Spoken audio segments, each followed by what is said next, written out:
are the co-hosts for Urban Consulate here in Philadelphia. We are a program that is multi-city, and over the last year, when our program started, collectively across Philadelphia, New Orleans, and Detroit, we hosted over 100 conversations surrounding different city issues. Part of the prompt is for us to do that on a local level and connect more people together, and also look more nationally and see how we can connect better with other cities. So currently this year, thanks to funding from Knight Foundation, continued funding from Knight Foundation, we've been doing a little bit of a deeper connection and focus between Philadelphia and Detroit. So if you're interested in learning more about our programs, you can go to urbanconsulate.com. August 8th, next month, we're hosting Food for Thought, a dinner and dialogue about the future of food, race, and place in Philadelphia, and that will be at Eat Cafe on Lancaster Avenue. And in September, we'll be doing a conversation about ethical redevelopment, which is connected to a salon series and program based out of Chicago with the organization called Place Lab. There's a handful of Philadelphians that were part of a national cohort who learned about the principles of ethical redevelopment. We hosted a conversation last October earlier on in their program. Kevin's actually in that, so tell me if I'm informing in any way. But the program, this first round, it was the first time they did this, right? So the program's coming to an end, right? So we'll be having a conversation in September, on September 30th, bringing together the members who are available to talk about that. And then in October, during Design Philadelphia, we'll be hosting an event in conjunction with Fifth Square. So all details will be online. If you are not receiving any communication from us through social media or through Ticket Leap, we have a little book up here that you can leave your email address. Before I kick it over to Kevin and Naomi, I do want to introduce Lisa, who runs this wonderful cafe, The Monkey and the Elephant, and she's going to welcome everybody and share a little information about the cafe.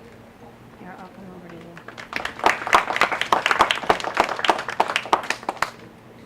Hi everybody, welcome to our beautiful backyard. So my name is Lisa Mikolas. I'm the founder and executive director of The Monkey and the Elephant. We are a nonprofit coffee shop, and we employ youth that have been in the foster care system while also helping them build skills for personal and professional development, addressing any barriers they may have for housing, child care, mental health, you name it.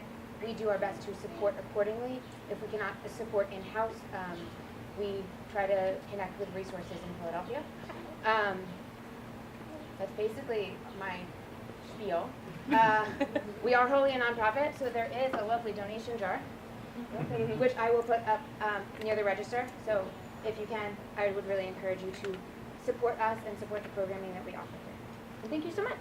Thank you, Lisa. Thanks for hosting us tonight. So tonight's topic is about building stronger neighborhoods block by block. We live in a very big city. Things are changing. We want to open up a conversation about how to respect and protect preservation and also embrace some new development. A lot of you live in the neighborhood, work in the neighborhood. Kevin and Naomi are the experts. Here tonight, not Jermaine and I. We love this neighborhood. We love Philadelphia, but by no means are experts. We do work all across the city. And the format of our monthly events are to make it as conversational and open as we can. So not in your typical sort of speaking heads and then followed by Q&A. So I'm going to ask Kevin and Naomi to introduce themselves and talk a little bit about the topic tonight, some thoughts that they have. I'm going to ask that they lead us in the conversation tonight.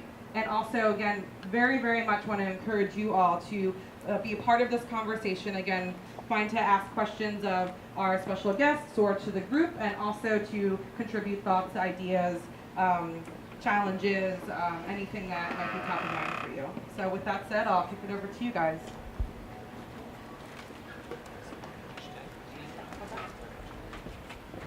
I just add Urban Consulate, It is? Cool. All right, awesome. Hi. So my name is Naomi Roberson Reid. I have been a resident of Brewerytown for the past almost 11 years now. I moved to Brewerytown in 2006 from Grand Rapids, Michigan.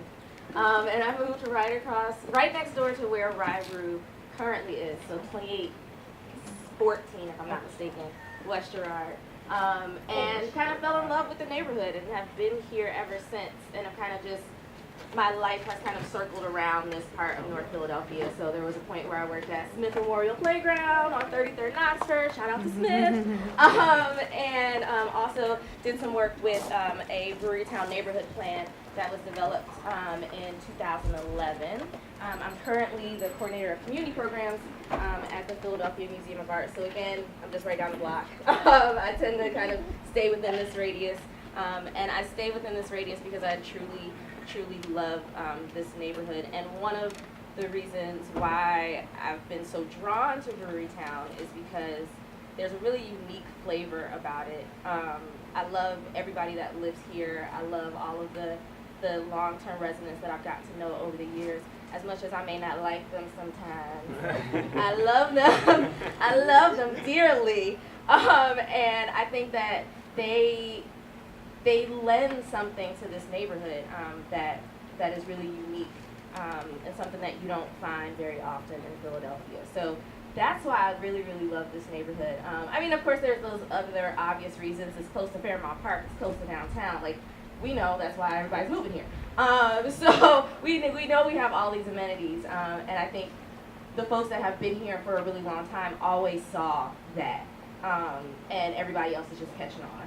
So we just have to figure out how to, create an environment and a situation where we're welcoming those folks that are catching on, but then we're also not leaving behind the ones that have always been here. So that's my story. Thank you. And when did we start working together? Many moons ago.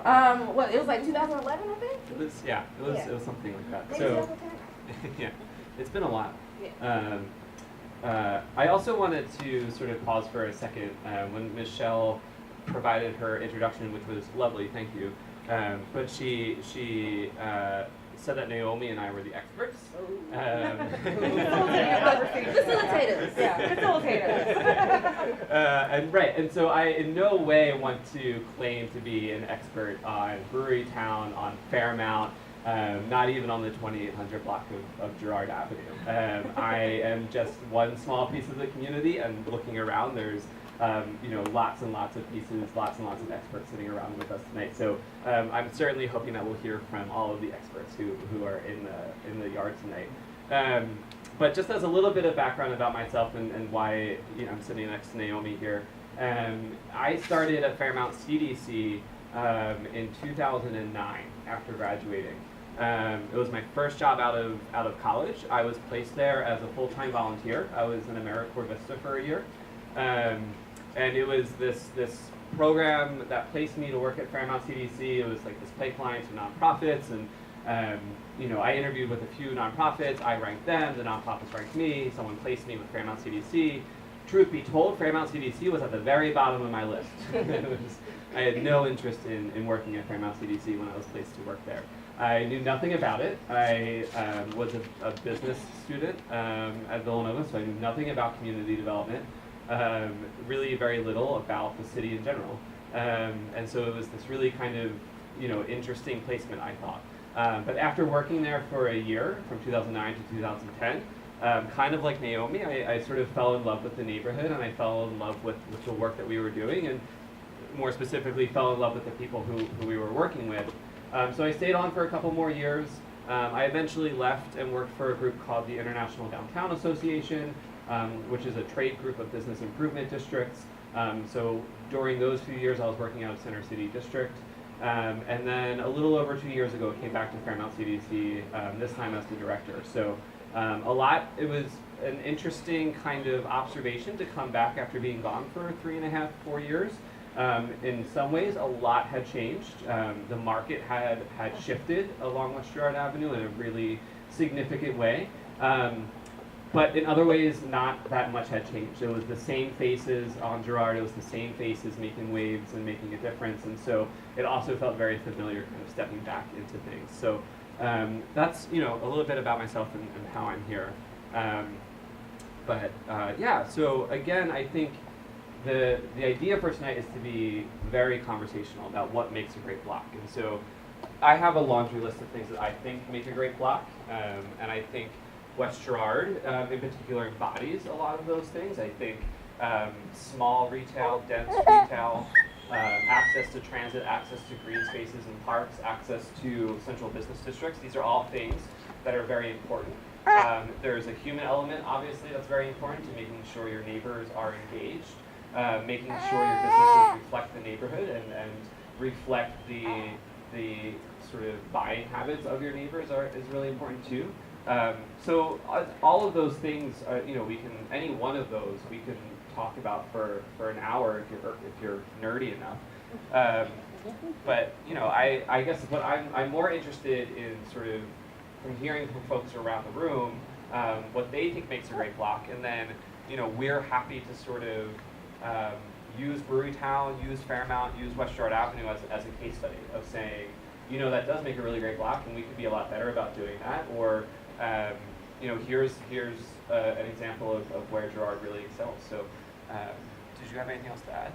I think, it really is important to kind of think about those things, like what does make a great block a great block. And I think if we, look at West Girard Ave, and specifically 2800 to 2900, we've really seen quite a transition with this particular block. And I think that this has always kind of been the heart of the neighborhood, like this one block, because it's wide streets, it's like everything that kind of encompasses a good commercial corridor. And I also think that, we've talked about this a little before, but I feel like West Girard is that point where we can kind of bridge between two neighborhoods and make it, that two neighborhoods, one community that we work so hard on. And it's an opportunity for us to all gather together and figure out, what makes a great corridor for everybody that lives within the radius of that corridor. So yeah, what makes a good block, y'all? I see our expert might have something to say. Yeah. Again, that's a misphrase. I'm not in it. Hi everyone, my name is Warren Hill. I've been living in the same house in the 2900 block of Girard for 55 years. Okay? Right. And the changes that's being made aren't new. Let's say that to begin with. It's great to have houses that was dilapidated. Oh, excuse me, I'm getting emotional. It's unusual for me, y'all. That was dilapidated, being fixed up and being redone. It's great to see lots being houses put on. But when it's an influx of new people, first off, a true community, a true neighborhood has to have a wide variety of people, a melting pot, okay? To have a true neighborhood and a true community. You can't be limited.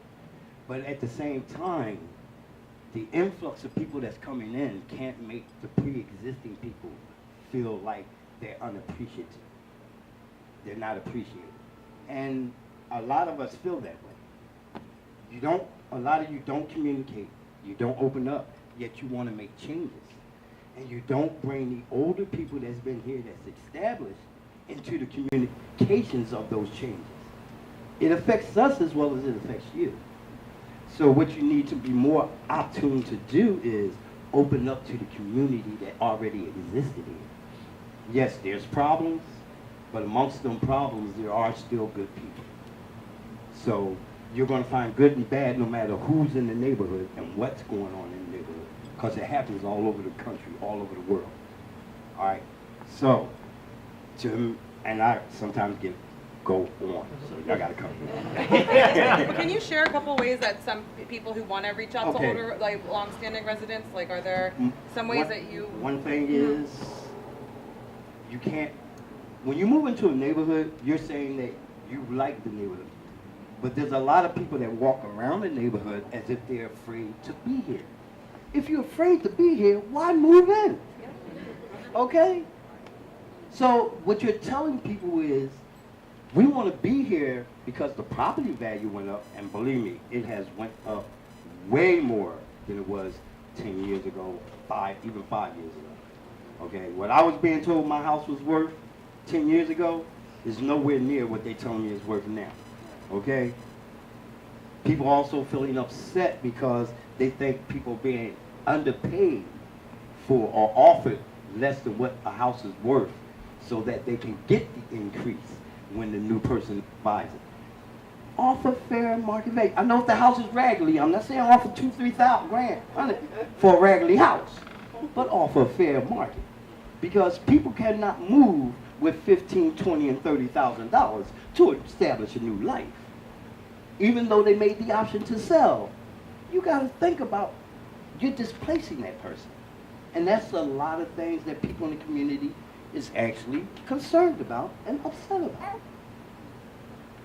This thing, I don't use the internet, I don't use any of that stuff, but I get told a lot of things. This racial thing that supposedly is going on in what they call Brewerytown, okay? I don't see it. I get along with everybody. It's not a person, let me see. I know the young lady there, when she moved in, I introduced myself. I think I'm the one that introduces myself to everybody that moves in, the first person. Donna, when she was running for state representative, I talked her head off for 2 hours. Okay? And she hasn't gotten me out of her life yet. Okay?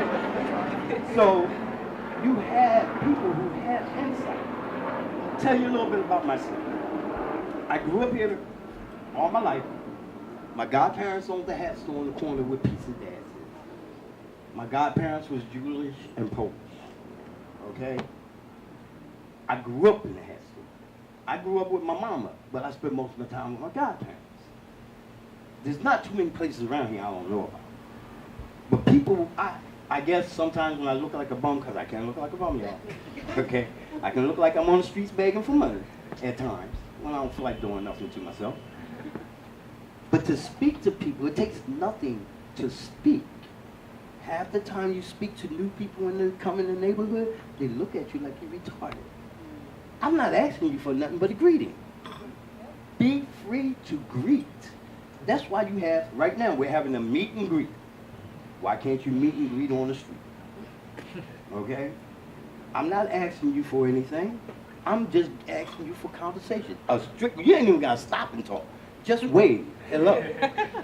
That shows that you are putting yourself here and making yourself part of the community that already existed.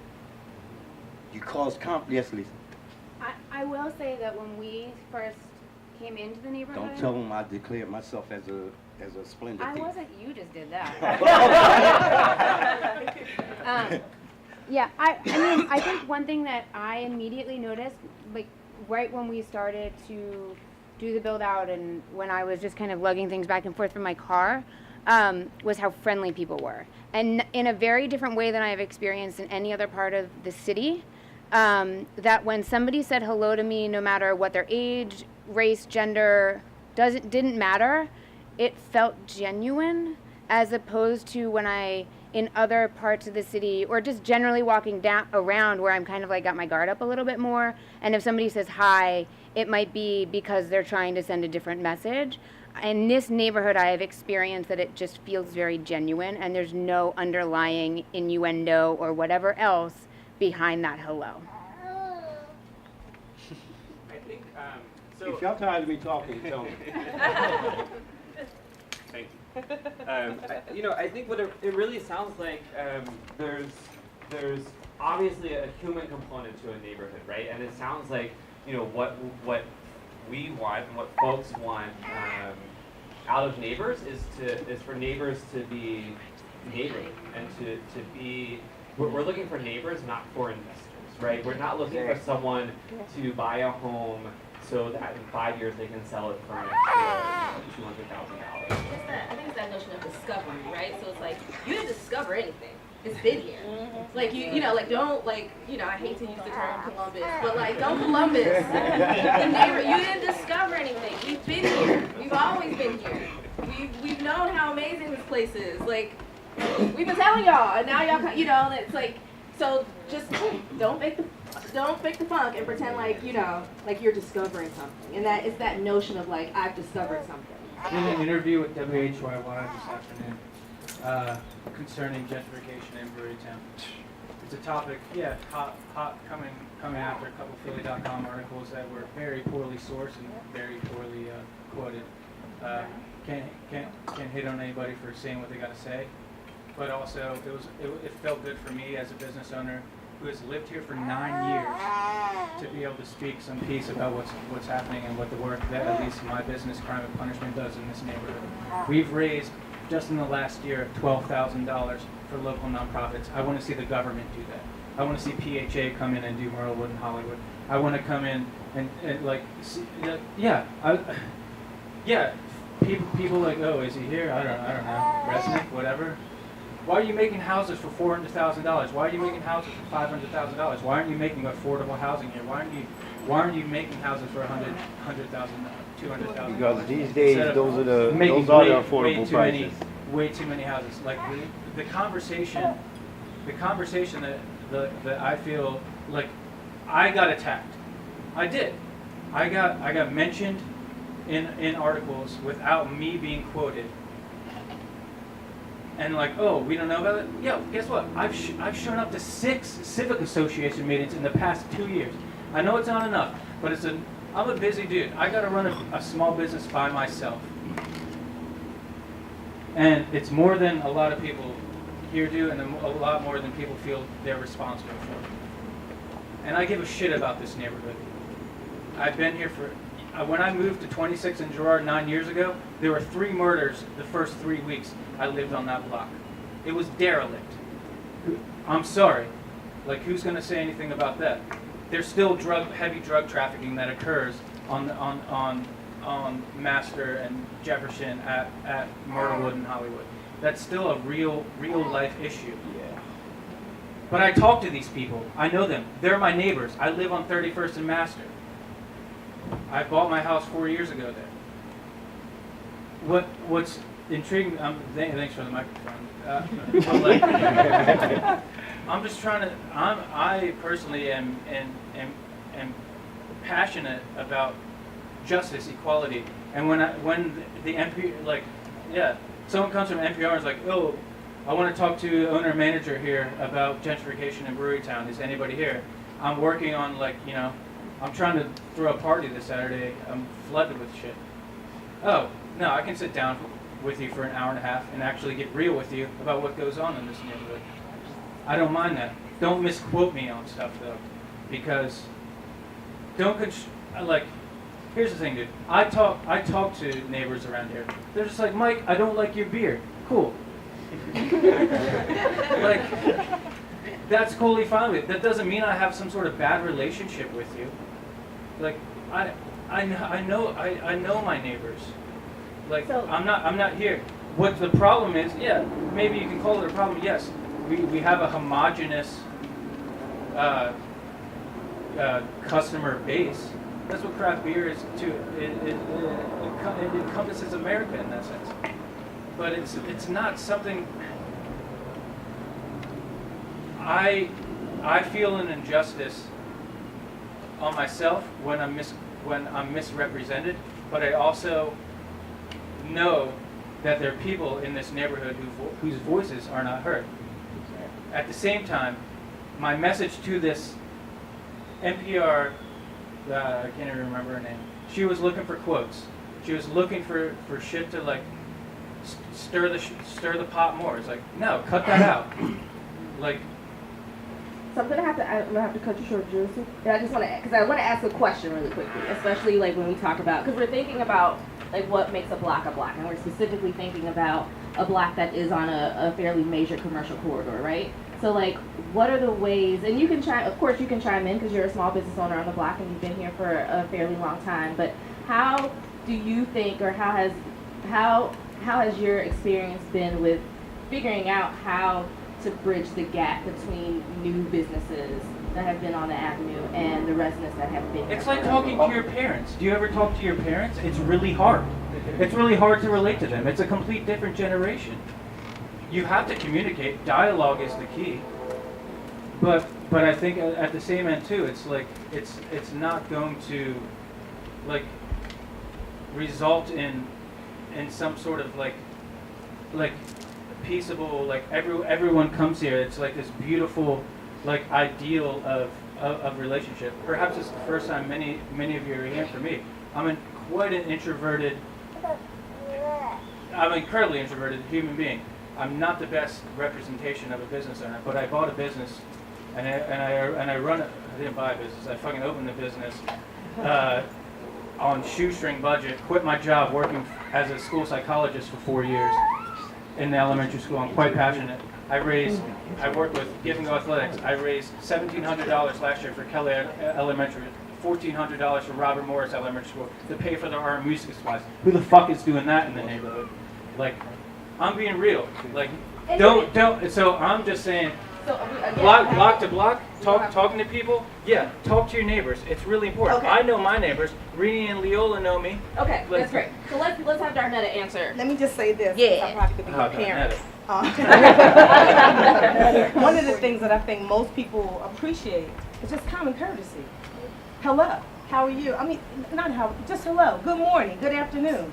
And that's good for if you're a resident or a business. Someone steps into your business. Yeah, good morning. but you quoted me No, I without didn't ever quote talking you. to me. So wait a minute. So hold on, wait a minute. Time out. Because we're not gonna make we're not gonna take this personal. What we want to do here is we really want to talk about what makes a block and what makes a great block a great block. There has been a lot of things that have gone on, and we all know this. We either live here or have heard about it in the news on Philly.com. We've seen all of it. Right. But what we're trying to do right here is figure out how to come up with come up with positive, meaningful change for our block and our neighborhood, and constructively. So I'm sure that there's a lot of beefs that are happening right now because of the things that went on Philly.com and because of those comments, but we got to take a step back from that and really talk constructively about what. Well, can I just address what he just said? You know I love you, Diana. You got like 30 seconds. I'm counting down. You got 30 seconds. 30 seconds is a long time too. Quote you. What I said Yeah. was that older people in the neighborhood didn't know what crime and punishment was. That was a true statement. They just didn't know. No, it is. That's not a quote. Yeah, that but- was a statement. I didn't say anything bad about your establishment. I haven't even frequented your establishment. I just said people didn't know about it. The title, crime and punishment, and not knowing about your organization or your establishment, they didn't venture Yeah, but I've in. also That's- spoken 4 different times at the civic. I know at that. Civic Association I describing said- the but work listen- that we do in this neighborhood. Right, but we A also lot of know. times, I what said- happens in the civic association Right. don't get discussed It doesn't get and told to the translated. neighborhood. Exactly. It And we doesn't don't get have to- transferred. Right. You know, it's like what happens here stays here. You know, Right. Right. And that's the problem. You know what I'm saying? you Like, have to make it known what your But what I business am is. Because saying- when I heard crime and punishment, I thought about the book. See, okay. Just an idea what the name is. They That's don't know what anything we about talked Russian about. literature. Right. right. And that's What's the that? whole thing. Like That was Russian what that meant. That's all. But as far as being a neighborhood and how can we make our neighborhood better, and the business corridor, speaking to each other. Greetings, good morning, good afternoon, hello. Someone steps into your establishment, you just don't look them up and down. I mean, you speak to them. But that's what I was taught, customer service, right? And then on the block, you speak to your neighbor in the morning. Good morning, good afternoon. And then when you have community days to clean up, participate in the cleanup. Are you saying as a small business or as a resident or as everything? As a resident, Okay. if the corridor decides to clean up, participate. We sweep, we put our trash out. You have a recycling bin or a receptacle for trash on the block. People come out, they clean up. They end up talking to each other. They paint together. They start laughing. They have a hot dog, a juice, or something. And the neighbor that you didn't know, you might get to know. That's all. That's what I think helps Right. make And a good neighbor. And I was just thinking about like what makes a neighborhood and what makes a block.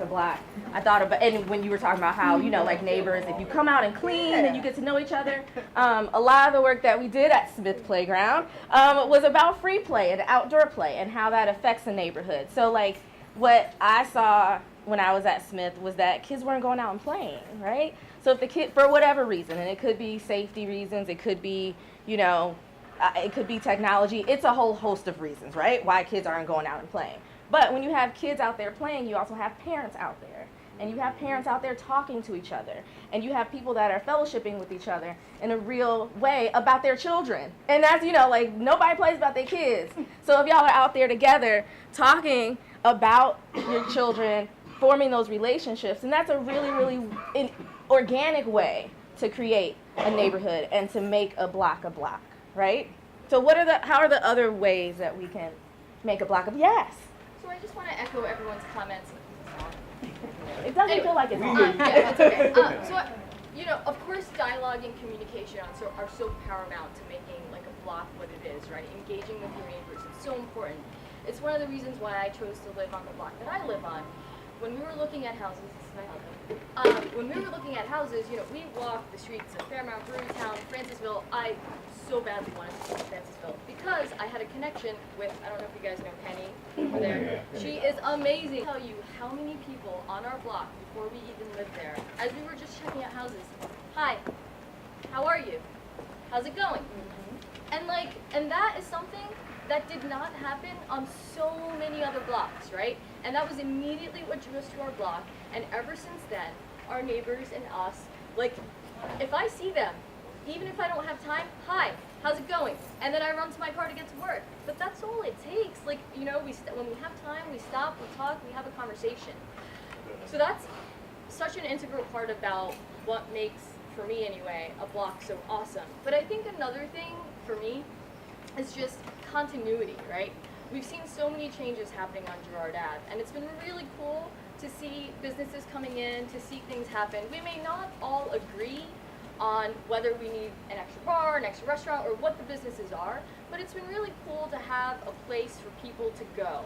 What I'd like to see ideally is the people frequenting these establishments representing the wide cross-section of the folks that live in the neighborhood, because so often I go into a place and I'm like,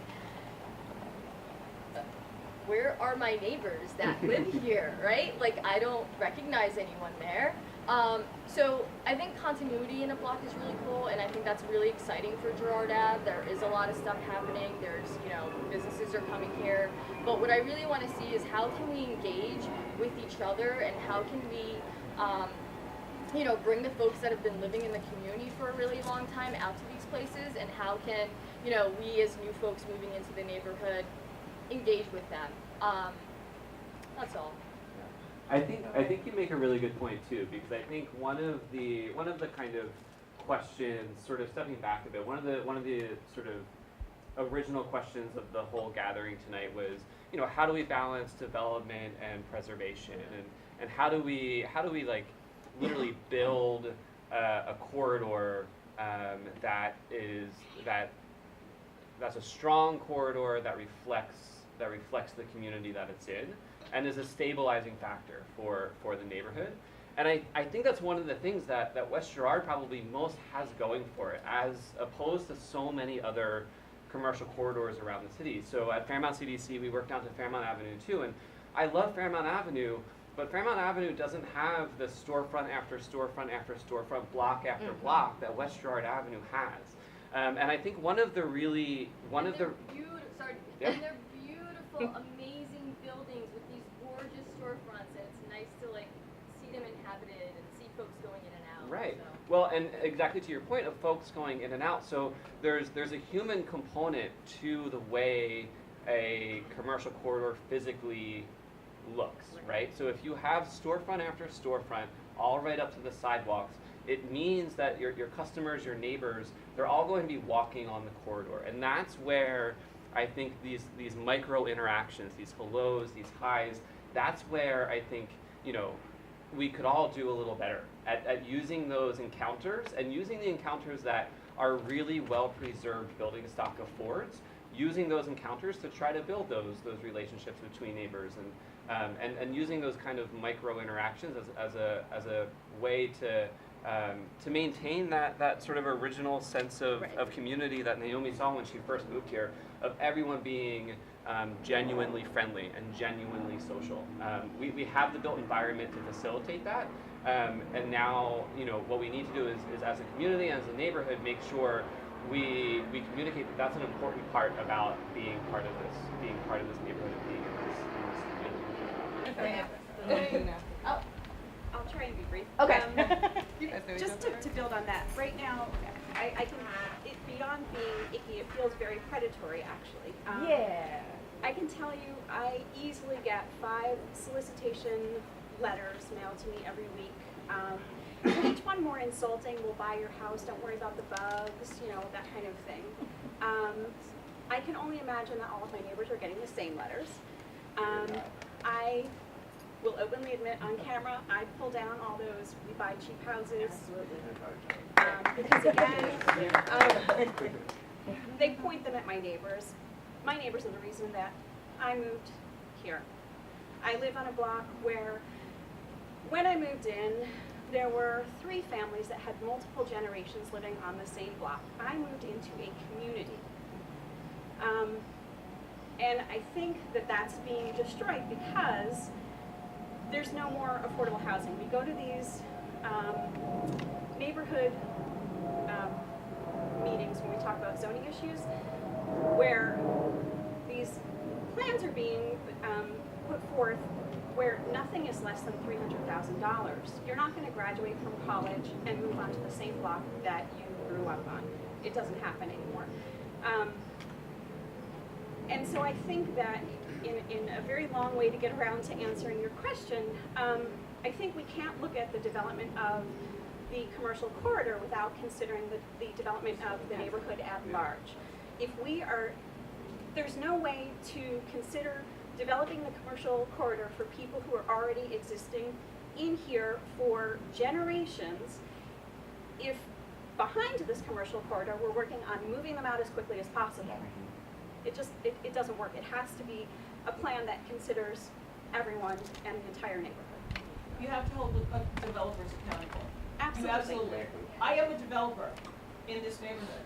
I know I don't look like the usual developer, okay? And I have to say, there's a hardware store that sells like hair supplies on Gerard. Right. I was totally stunned. I walked in there, they're like, Well, what do it you was want a hair shins supply for? store I'm first. like, Yeah. you're buying shins? What do you want that for? I'm like, well, why do you sell wigs in a hardware store? It was hilarious. Really, it's like a good point, right? But here's because yeah. my uncle closed the hardware Yeah. store. And Oh, gave okay. us Then supplies. okay. Yeah. But I found it totally useful. But here's the thing. Okay? But here's the thing. Okay. I just rebuilt a house that had been abandoned for years, and this house was unloved. I bought it from a flipper because it needed so much work. Nobody wanted to put in the money to make that quick profit.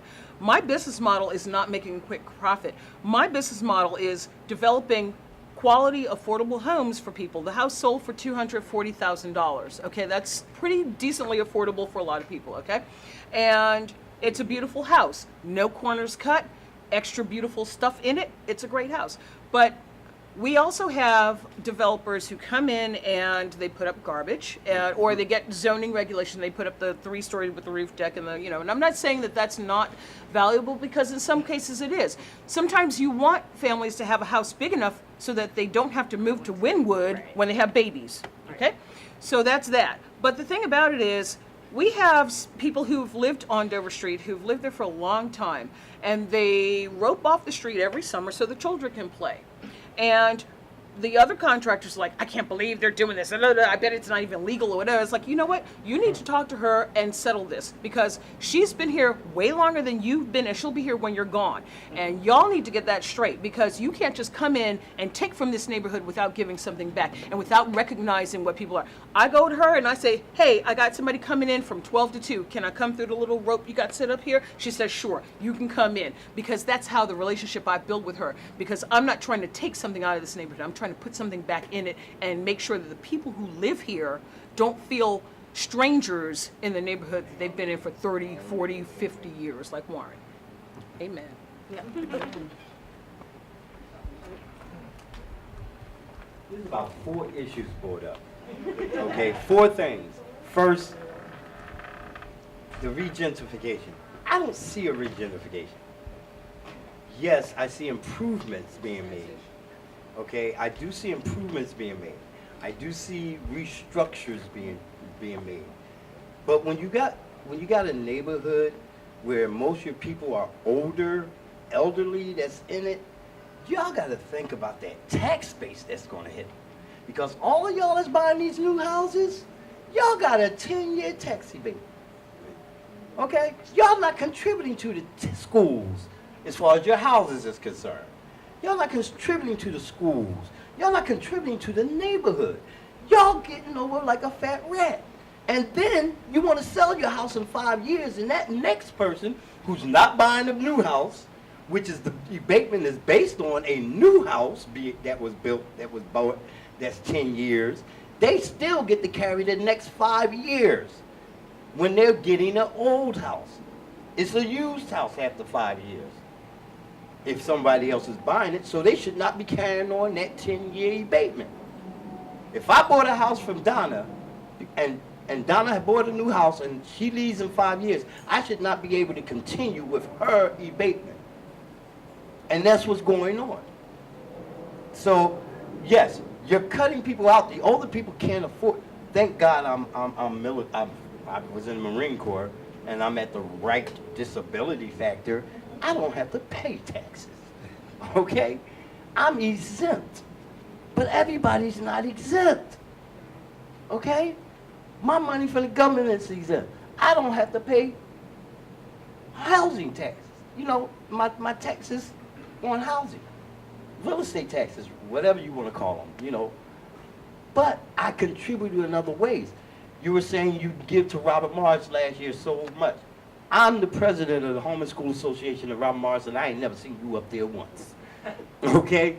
I'm just telling you. I'm just telling you. Okay? You have to make yourself known to more than just the principal. I gave my introversion as a free card. Okay? Now, so, and I don't have a child at Robert Morris at all.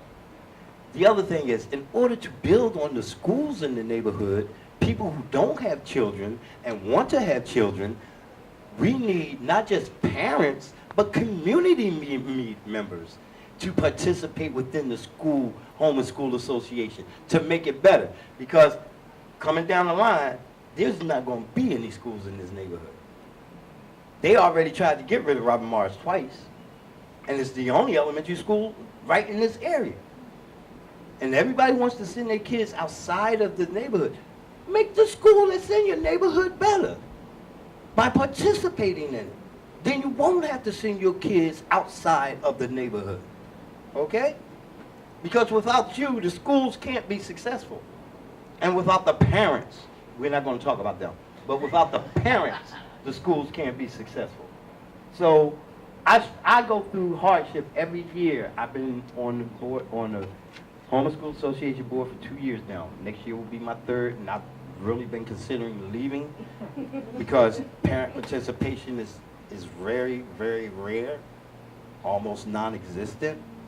But you got to remember, at these houses in this neighborhood, before the re-renovation and everything, were not owned, was not black owned, or was not owned by the people who were settled here. Let me put it that way. It was owned by Germans and Jews. And when they uprooted and moved out of the neighborhood, they left their houses here. Their family didn't want to take care of them. They didn't want to take care of them. The people who they rented it to wasn't going to take care of them because if I'm renting something from you, I'm not fixing your hole up for it to be better for you and you put me out. So then when they left, the houses just went downhill. So it wasn't the people who lived here made the housing bad. It was the people who moved away that let the houses go bad. That's the first concept we have to get rid of in our minds, is that the present people is the ones who made the neighborhood and the houses dilapidated and bad. It's the previous owners who did it. Because if you own a home and you don't take care of it, what is it going to do? It's also the banks who wouldn't loan Okay. to those residents. It's the institutional racism that was happening, where black residents couldn't borrow money to fix up their homes. Or to buy the home that the person didn't want to sell to begin with. Okay? Now, the other issue is you're saying how do we get the neighbors to work with and clean up and help with the businesses? It's not the neighbors who have to do it. The businesses have to be open to the neighbors. Because without the people that lived in the neighborhood or live in the neighborhood, you won't have a business. I don't care how much you rely on outside sources to come in. Those inside sources not supporting you, you're going downhill. Okay? I was very upset when they did the restructure from College Avenue, from College Wall to 29th Street and stopped. You got two residential areas 2 residential blocks, 29 and a 3000, and they didn't restructure any of the front pavement in those 200s. That all works together. You can't stop. That's like me cleaning my house and stop in the middle of it and say, I'm not going to do no more for a year. Okay? You're saying that you want the neighborhood to improve, but you have to improve it all the way down. You can't make a borderline, because the businesses is making money off of the community. Whether you want to believe it or not, you're making money off of the community. Okay? So you got to get, you want the mic? I'll let you finish it. I'm gonna let you You finish got it. to get more with in tune. I don't do internet or any of that junk. So if you don't put a flyer in my door and you having a meeting, if it wasn't for one of my neighbors, I wouldn't have known about this meeting. And I'm a rabble rouser, y'all. I am a rabble rouser. So you have to put flyers in people's doors, and for them to come to a meeting that you claim you want them to come to. Because you can claim anything, but if you don't do what's necessary to get them here, then you're not doing it. Everybody don't use Facebook and all that stuff. Okay? I don't care what's on my phone. I don't have to do it because it's on my phone. Okay? You have to make me aware through black and white paper. I don't care if the paper yellow, pink, or orange. Put a flyer in my door. Come by my house and knock on my door. I'm there all the time. I don't work. I don't work nothing but my feet up the street and my mouth. Okay? Yo, watch this. I may be crippled, but I can still get down. So you got to let the residents know what's going on. Everything can't be based on the businesses. It can't be. And another thing, if you got a business, You got one other thing, Mr. Moran. This is your last thing, okay? Another thing, I'm going to quit right now then. No, say your last thing. You sure? Say your last. Say. Okay. No, you don't want me to keep going. Well, I also wanted to just jump on the 10-year tax abatement bus and say that on a mortgage or on a house that sells for $450,000, if you've got 20% down, $90,000, and you buy that house, you're paying $15 a month in property taxes with that abatement. You're paying only money on the land, not on the property. That's putting no money into our schools, no money into our recreation centers, no money at all into the neighborhood. And yes, and I'm glad you're looking to bring people long-term into the neighborhood. That's important, but a lot of those people are moving out. As soon as they have children, they're moving out and finding neighborhoods with better school systems. We've got to focus on our schools. I live right across from Robert Morris. I was a gentrifier in 2005. My neighbors came to me immediately when I was working on the house and asked me if I was fixing up the house to flip it, and I said no. I want to live here, and this is the neighborhood I want to live in. This is what I want to be a part of. And probably 2 weeks later, I had a neighbor knock on my door at 7 in the morning to tell me that at 3 o'clock in the morning she saw someone in my backyard and to keep an eye out. So I knew then I was a part of the neighborhood, and I try to contribute as much as I can.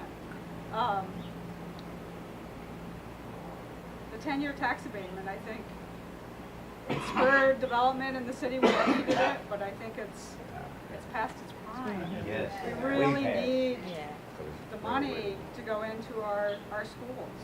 Right. I do, the whole notion of, kind of that equitable development and like having developers who are okay with, maybe not turning a profit on their first one, but turning a profit on the next one, or like just really making it more equitable. I mean, to be frank, I love this neighborhood and I will always be dedicated to this neighborhood, but I can't afford this neighborhood.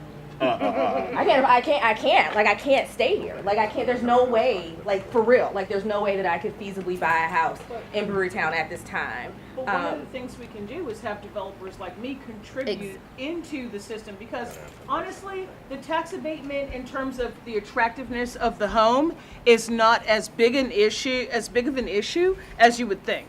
Okay, especially for a house price is the one that I recently sold here. Okay, but if we say, okay, you as a developer, this is what you have to give back to the neighborhood, because the tax abatement once you sell the house goes to the owner. Great, wonderful. So who's going to be accountable for that? Maybe the developers should be accountable for that. Maybe the community needs to say, well, how can we give back? How can we demand that developers give back to the community that they're taking so much out of and making these profits out of? Get rid of the government, that issue, the government part of it. That's the only way.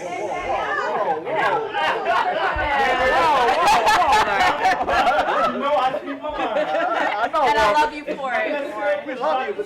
Now, let the state be happy, because right, that city, the state don't make no rules. When I say government, let's understand what I'm saying. I'm being specific, because the city, our city government is what's screwed up. We should have had Darryl Clark here. And you know how I feel about him. No comment. Okay? Should have had him here. So we could have voiced that. Mr. Warren, do you have the mic? I love you. I love you dearly. And I love all of you, actually. And I want to say thank you to the organizers tonight, and Naomi and Kevin for stepping up to be our moderators and facilitators for this evening. But there is so much that I heard, and as your state representative, as your neighbor, I am just very proud of this community, because I think in spite of neighborhood tensions and at times neighborhood flares, we have worked really hard to be a community together and to be neighborly.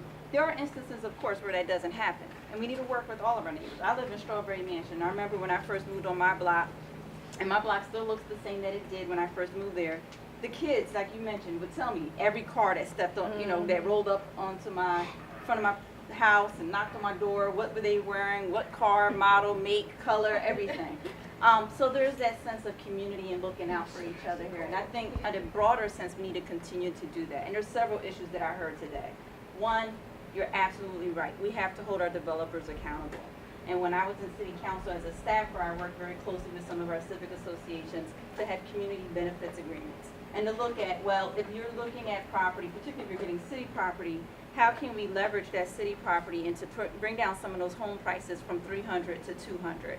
And there are some things that I know Councilman Clark is working on at some level at what he's calling a workforce housing, where we're looking at housing in that range, that 200 range. That's still very expensive for many of our families that have been longtime residents, and we want to make sure we make that clear.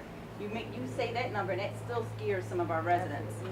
So then we need to help our residents find the resources, our long-term residents, or those who are have lower incomes, to find the resources to stay here. Please send them to my office. If we have seniors, we can get them into the senior tax fees program. What is that program? That freezes their taxes at that amount the year they apply. So no matter how many houses are built around them and how much that property value goes up, if they applied in 2017 and their taxes was X amount, it stays that amount until they transfer the property. That is a big help to a lot of our seniors. And if they are also senior or disabled and low income, we have a tax rebate program and home rebate program. So even for renters, they can apply for a rebate at the end of the year. And actually, we still take those applications throughout the year. The deadline ended June 30th, but it's been extended to December 31st. It can be up $600, $750 in the rebate that resident can get back. And it can be very helpful in, making some small repairs or groceries for that month or whatever it may be. So send folks to my office. We have programs available to help keep your neighbors in their home. And I know that Darnetta at the Sharswood, at Brewerytown Sharswood NAC can also help with some of those same applications. There are resources available, not for every household, but we will try to help as many as we can. And for those who are, moving out of their parents' house and looking to be that first-time home buyer, we can try to work with them to connect them with home counseling and other services so that they can be able and in a position to buy a home and do that counseling with them. The other piece that I heard was education. And this is so true. We cannot keep the residents here and become a stable community over time if we do not invest in our schools. And Robert Morris, and I know that Mr. Moran has been very engaged, and I want to thank those at Crime and Punishment and everywhere else that have contributed in some way, whether it's financially or in time or other resources to that school. But we have to do more. And I want to say, take a look at Beach Martin. Okay? Beach Martin, I know that there's a group of parents, before they were parents, that got involved in that school and said, we are going to turn this school around. Now, Beach Martin had always been a somewhat good school, that to the point where a lot of our residents in this community used to get transferred there, but now it's at a point where those families in Fairmount have stayed because they have made a difference in that school, and they have fundraised where they could. They have, if they were a grant writer, or if they were an architect or a landscaper, they brought those resources to the school and said, well, we're going to redo the schoolyard, and this is the resources we're going to bring to the table. All of us have skills and talents and treasures that we can bring to this community. The school is the first place I like for us to start. So even if you don't have a child right now in that school, think about how you can help Mr. Warren and the Home and School Association. Think about joining, and think of a way to help them turn that school around. Maybe you can do a yoga class. Trust me, my little 6-year-old son needs yoga. I'm glad he gets yoga in his school, because every so often I tell him to go in the corner and do some breathing and stretching, and it helps him. And I think it'll help a lot of our children, whether it's yoga, drums, or what are they're artists. If they have some releasing, you may have that talent that you can bring to that school or otherwise. And then lastly, continue to be good neighbors. Find opportunities. Strawberry Mansion, every year I have a barbecue. And really the barbecue was to fundraise for a nonprofit. I haven't done it in a few years because I've been quite busy doing a lot of other things. But it's been a while. But when I had that barbecue, I used to invite a lot of my law school friends, and they would come, and they would all, look different than the rest of the neighborhood. But I always opened it up so that every one of my neighbors didn't have to make a donation. They were welcome to come. The kids were welcome to come in my house, come and eat some watermelon, grab a burger, a hot dog, meet some of my friends, meet folks they may not have seen before. We need to open up our homes, open up our businesses, find ways to engage the community in a way that you may not have done before. A lot of our businesses, I think we have some amazing businesses, but they're very different and unique, right? We have these businesses, most of them with a very socially conscious background. Crime and Punishment, I want to thank you for all that you've done in our community. Okay? Sometimes it's just, sometimes it's, I don't understand what that means. The Cat Cafe, trust me, when I tell folks that, they look at me like, what? And I'm like, look, there's good to it. I mean, I can't think of the number of times I have neighbors or constituents that complain about some cat in their yard. And I can now say, hey, call the Cat Cafe. But also, there may be opportunities there for us to also talk about being responsible pet owners. And that goes for longtime homeowner residents and new residents. There are some, and pet issues that's interesting is the one area that I actually see our community having some real dialogue about. How do we interact with our pets? And just think about that. Do you bring your dog to the brewery? Because some folks I know we just don't do that, right? That's not what we do. Or maybe you have a neighbor who has a cat or a dog, but she doesn't have the resources to take it to a vet. Show her or get her connected to. There are some low-fee services at the SPCA and other organizations. There's a pet food bank that I found out. I'm like, wow, that's awesome. I mean, there are really ways to connect with your neighbors, but new neighbors, also think about how you do interact with your dog as you're walking up and down the street, and whether you pick up after your dog and those kinds of things. Those are the little things that actually become constant aggressions, like these little microaggressions, in addition to the construction that's happening every day. Now I have to go walk outside and there's dog poop in front of my stoop, or whatever it may be. And these are these little things that every day just gets to somebody.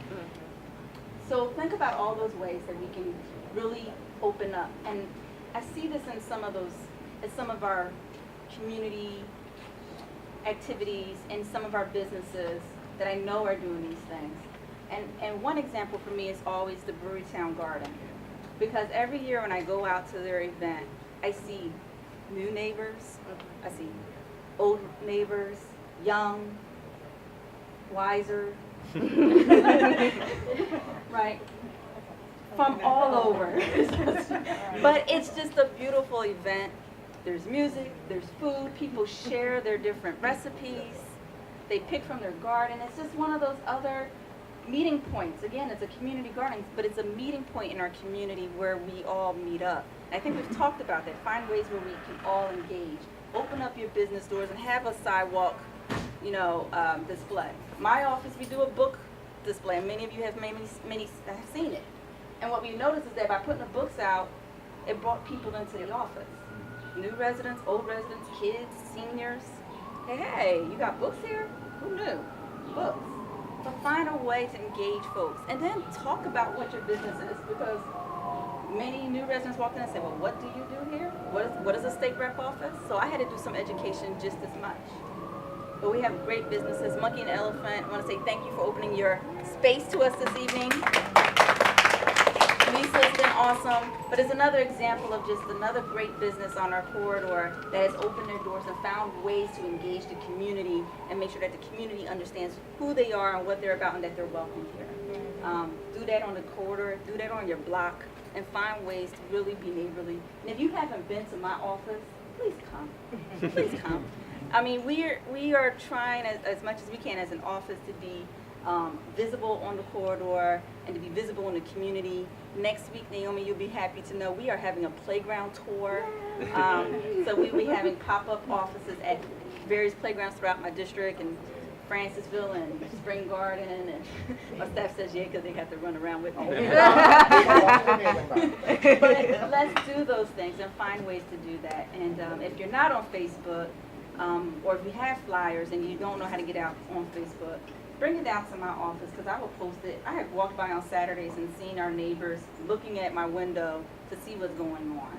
And I know that not everybody's on Facebook. So post it there, give it to Darnetta at the CDC, give it to Warren. He can walk up and down the street and tell everybody. You tell him, everybody knows. So find ways to post it in your windows. Ask your other business neighbors to post things in their windows so that we can get information out. I would have loved to see more people here tonight, but take this message back to your blocks and take this message back to your businesses and say that, Brewerytown is a community. Fairmount, Brewerytown, Girard Avenue, North Philly is what I call it. We are, or Philadelphia, however you want to, all those divisions, I don't really buy into all of it, but we are a community and let's be it. Thank you all again for just taking the time tonight to be here. That's the first step. Taking the time to be here. I think at the end we all want the same thing. We all want a nice place to live, put our head down at night, a job to go to that puts food on the table. And if you have children, you want a school that teaches them. And if you have a senior or you are a senior or an older adult, you want to make sure they're safe and that they can live out their life with dignity and grace. And we should be all finding a way to do that. So that's my spiel. Again, I look forward to seeing you all at some point next door, and just continue to be good neighbors. Thank you. All right, thank you. I also want to really quickly, thank Naomi for awesome facilitation while I just sat back here and just kind of... Naomi did a really phenomenal job. Oh, thank you for doing that. The other thing, I just sort of an observation in just listening and hearing what everyone was saying too is, I think this is probably very cliche, we probably all heard this before, but a neighborhood is like a family, and you're not always going to agree with your family. And so when you get business owners, and you get developers, and you get residents, and you get elected officials all together in a room, not everyone's going to agree, not everyone's going to share the same opinions. But I think what we did here today was a really kind of respectful dive into the issues and into the challenges and the opportunities that our neighborhood is facing right now. And just a quick dig for Philly.com. That's what Philly.com got totally wrong, totally missed, and really kind of inappropriately reported in just an awful way. when really the Brewerytown that we all know and we all appreciate is here, and this is what we all come to know. And so, to Donna's point, I think the challenge for all of us now is to bring this back to our block, bring this back to our neighbors, bring this back to the other businesses on the corridor, and keep the kind of respectful, if not in agreement, but at least respectful conversation moving forward. So thank you. I have a challenge. Spend this week, find one opportunity for those who do Facebook, and post one picture of you with your neighbors, saying this is my neighborhood, this is my community, whatever it is. For example, there was a pastor about a week after the Philly.com stuff, lost a dog. She lost her dog. Longtime pastor, and it was a new neighbor that found her dog and turned it over to the vet. They connected it, found the dog. She took a picture. She said, "This is my community," and this is what neighbors do. And so, if you observe that kind of neighborly activity, document it, and let's flip the Facebook Philly.com narrative on its head, and just show what we really are about. Challenge. I like that call to action. Aaron would like to speak. Yeah. Absolutely. Hi, my name is Aaron. I work here in the cafe. I've been working here for probably a couple months now, but I live directly across the street from the cafe. I've been there for like the last 2 years. I just want to say, I don't really see too many customers here. I do. I see you. I know he's an everyday man. But one thing I want to say is that it starts with each and every one of you first. So the first initiative, the first jump off the step, I recognize in this neighborhood since I've been here is that people don't talk to each other. You don't have fruitful conversations. So conversation is first. Walk up, say hi, say hello, say your name. You don't gotta be like, I'm from 17, 18, 29th Street. You could be like, I live on this block and I've been here for such and such. Say something, have conversation, talk to people. Everybody is not like an animal. They're not gonna snap on you. I know I have problems walking through the neighborhood sometimes, and I may walk up on somebody and they may feel threatened or something, or they might turn around real fast or let me pass them. I'm not cool with that. I would tell you hey, are you okay? Excuse me. I don't want to make it what it's not. So that's my thing. Talk to each other. Have fruitful conversations, because I recognize it be some customers, I sit out in my front all the time, I read and stuff like that, and they'll come past and just be and then keep walking. I'm like, bro, I see you every day. What's up? I'm gonna see you tomorrow, and I'm gonna be what's up? You're gonna be what's up? We're gonna talk. So my thing is just talk to each other. And after this meeting, it's good to step out the cafe, walk around the neighborhood, make yourself known, talk to people, that's on their fronts or something like that. That's all I wanted to say. Yeah, I think I was just thinking about what Mr. Moran was saying about the flyers and about handing stuff out, and I think I was thinking back to when Kevin and I were together at the Fairmount CDC, and we worked with another organization on a neighborhood plan, and one of the best parts about that was going door to door and asking for questions. That was the best part of that initial kind of planning process, because we were able to get to know so many of the neighbors, and then we were also able to really talk to them about hey, we're here as a resource. We want to develop a neighborhood plan. That doesn't necessarily mean that we're leaving you behind. We want to do this with you. We want to do this together. And I think that sometimes technology does get in the way of that, and we have a tendency to Facebook everything or Insta everything, and that's totally fine. But we also need to just go door to door and really talk to people. And I feel I don't want to be the person that says this is what we have decided as a group. But I feel the overarching theme for tonight has been when we've asked the question, what makes a block, or what makes a neighborhood, it's really communication, right? It's really just creating an open door policy where we're all communicating together, talking with each other. Like I said, I love everybody here. I may not like you sometimes, but I love you. And it's the same thing that Kevin said. We're all family, and we'll disagree sometimes, but keeping those lines of communication are extremely, extremely important. So we have a couple more minutes. I guess I just wanted to make sure that we all said what we needed to say and kind of, you know, come to an agreeable closing. So does anybody have any other remarks or anything else that you want to say? Yeah. It sounds like a swarm. Yeah, of what is bees. that? Like, Everybody it's ready? so weird. Drumline. Okay. All right. So I'm Jonathan. I don't live in North Philly. I actually live in West, but I teach at W.D. Kelly, not to be confused with John B. Kelly, different school. And I teach 7th and 8th grade math and science. All I wanted to say is people talked a lot about education. Really awesome. Love education. And if you do happen to teach a yoga class or any other type of class, our kids could definitely use that. And if you want to, I heard people talking about the garden, like that would be a fantastic partnership to have. If you want to get involved in the school, we don't have a lot of community involvement in the school, to be honest, and that's something that I wanted to work on this summer. So come talk to me. Yeah, and thank you all for doing this. It's a plug, but together, we're going to have our 4th annual Community Unity Day. And community is about putting unity back into the community. So it's Saturday, August the 5th, between 11 and 4 o'clock. All are welcome to come. If any people are vendors, if you'd like to vend, it's totally free. And where's it at? It's going to be at 26 in Jefferson at the Athletic Recreation Center. Oh, at the rec. Right in the neighborhood. You're going to walk there. That's something I that just needs want to be to redone. throw out as an offer to continue the conversation. I think that this space can be used to have ongoing conversations. I have no time to plan and coordinate any of that.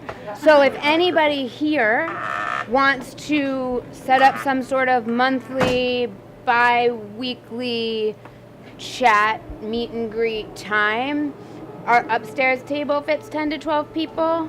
You can reserve that. We just encourage you to, eat or drink something and pay for it. No, not at all. I know, it's a lot to ask. But just keep that in mind. So if anybody feels like they really want to take that on, the offer stands. So, yeah. Thank you so much. Sorry, we're having our 2nd anniversary on Saturday. We're raising money the entire day for Give and Go Athletics that will provide money for kids in the neighborhood to have uniforms and also a summer program that works with about 30-40 kids in this neighborhood up at the Camelot School on Jefferson and 26. Looking to raise about $1,800 to $2,000 for them over the weekend. So if you're around, we're having a cookout on the lot. Proceeds from that are going to my buddy Andre and Caleb at Give and Go Athletics. What time? Noon to 5. Awesome, thank you so much. And one thing that that brought up was that we have somebody from Athletic Rec Center here. I knew he was gonna put me on the spot. But I must say I've worked with Athletic Rec on several different things. Now in my professional capacity at the Art Museum. But what I can say about Athletic Rec is that they've done an amazing job at bringing a lot of the community partners together and into the space. I don't know if anybody has ever been inside of Athletic Rec, but it is ridiculous. It's humongous and beautiful, and it's an amazing resource to have. But to be able to have Give and Go in Athletic Rec, to be able to have mature mentoring in there at Athletic Rec, and to have all this amazing meeting space is a wonderful opportunity for the neighborhood. So, go by and say hi to them and check out the space because it's a really, really awesome space. And again, just bringing it back, that's what makes a good block, and a good neighbor, and a good neighborhood, a good neighborhood, using the resources that we have in order to talk with each other and to make this neighborhood what it can be. Any other closing thoughts? Feel free to keep the conversation going after we're done too. Yeah. So Wait a minute. We're here. We're closing at 8 o'clock. Well, you have till 8. You have till 8. We have 11 minutes. Did you want to say anything, Michelle? Just thank you, everybody. Thank you, Kevin, Naomi. I think the thing that came into my mind was just take it back to basics, right? Say hi and have conversations, and we'll see you around. Awesome. Thanks. Thank you. Thank you, everybody.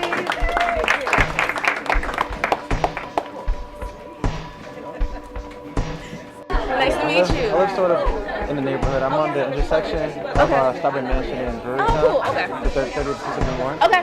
Awesome. So I was here to like hear about the dynamic. Right. Well, thanks for coming, and hopefully we'll see you around. I mean, you're like, you're in two neighborhoods, but.